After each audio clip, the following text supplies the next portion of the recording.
This is the Bible. You mean Hebrew Bible meaning this is in Hebrew? What language did the Israelites speak before the English? Let me say something. I gotta say something. GMS is a bunch of bums, you know that, right? GMS? What camp you with? You're not with no camp. Oh, I'm sorry, I apologize. Come back up here, I'm sorry. Give me pause.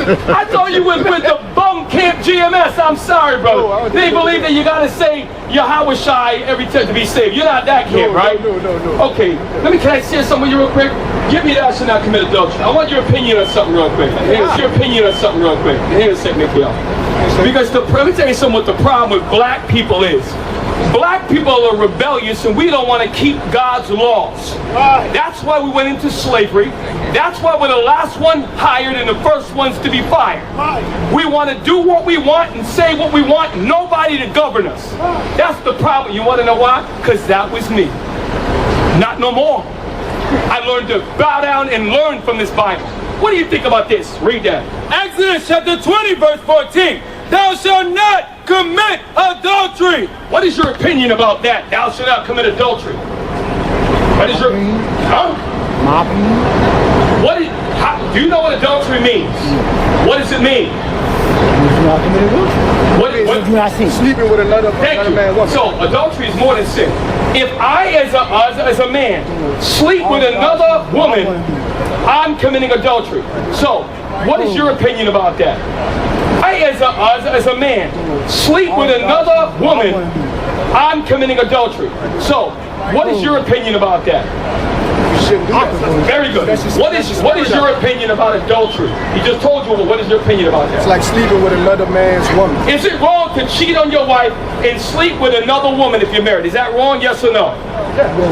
Okay. So we're going to build on God's laws. I'm not going to build on languages because guess what?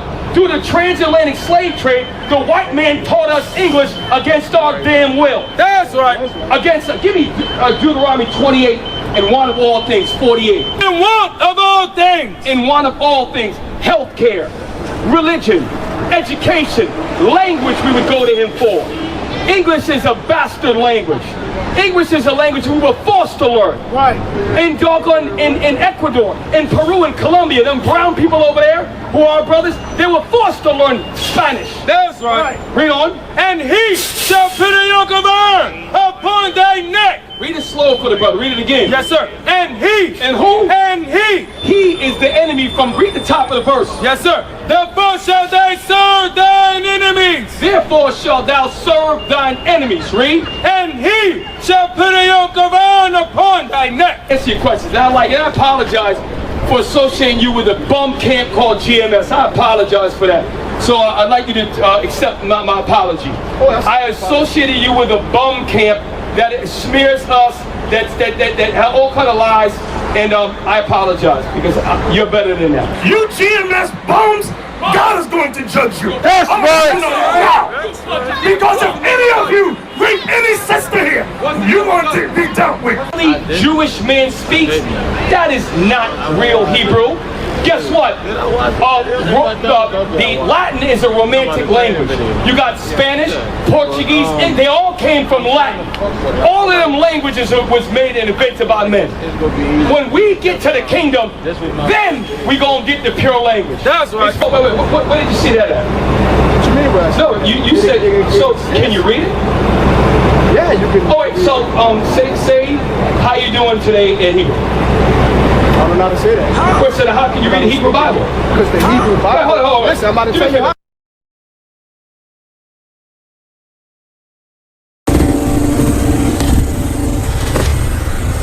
Christ is the true. Shalom, shalom, Israel. First and foremost, I want to give all honor, glory, and praise unto Yahawah, SHAMAIWAN, Quadash, double honors to the elders and apostles, great Muslim, shalom to mighty Aki, who are diligently waiting to be delivered from this final captivity as well as speckled birth that may look like the other nations, but are actually Yasharallah.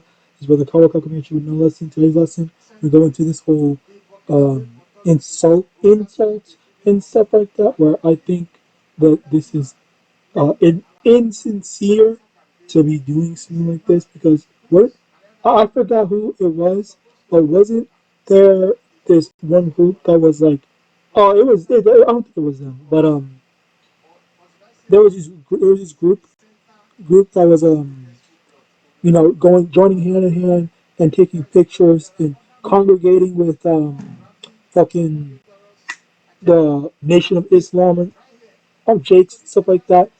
But yet, I think there's always such a focus of hatred and stuff like that to specific people, and also I think it is important to note how it's also important to note how the name is in fact important, but yet someone you have people that constantly try to discredit and disqualify the importance of the true name, and yet they're saying they have it on their hold on, what the frick places.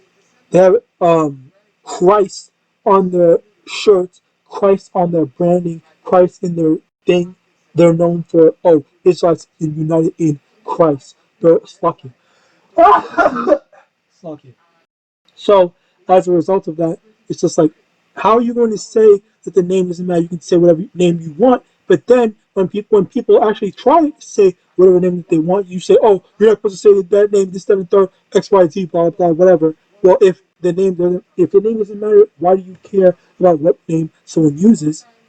And then you're using the name that the slave master gave. You're using the name that the slave master gave, the English name, which is not the name. And on top of that, if if you say that the name does not matter, which is what um,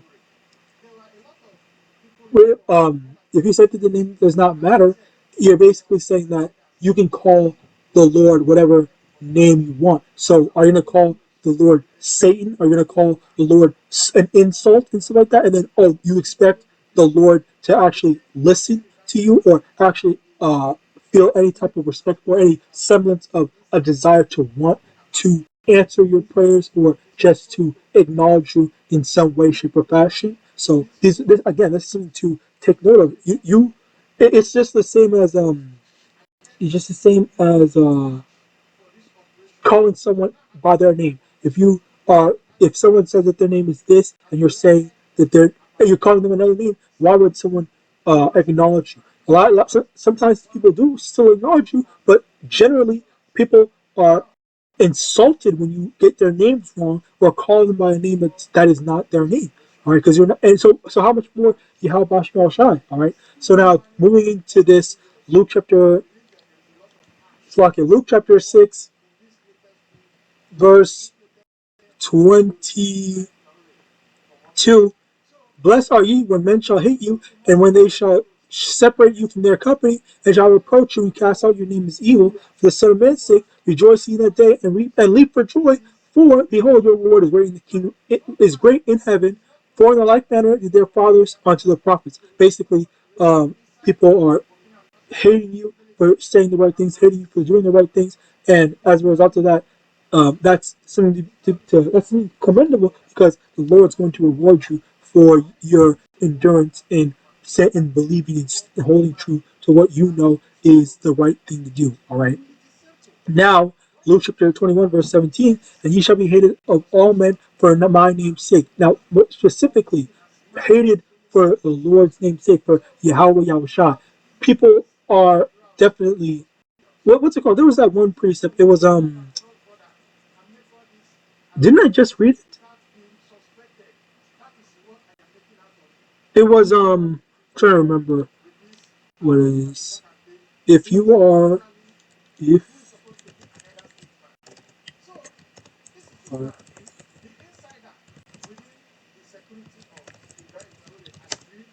bear with me one moment, I'm trying to remember.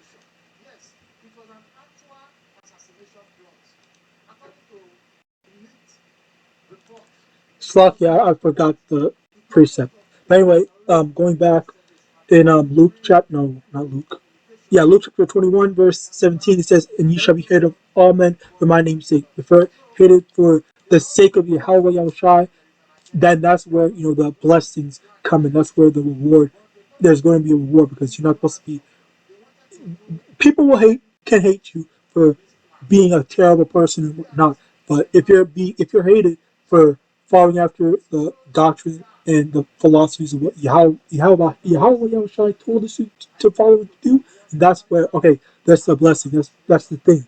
All right. And again, I'm trying to freaking remember the precept, but I can't remember. Damn. Anyway, continuing on, John, will come to me. John 13:16. Verily, verily, I say unto you. Oh, okay. I got it. Hold on.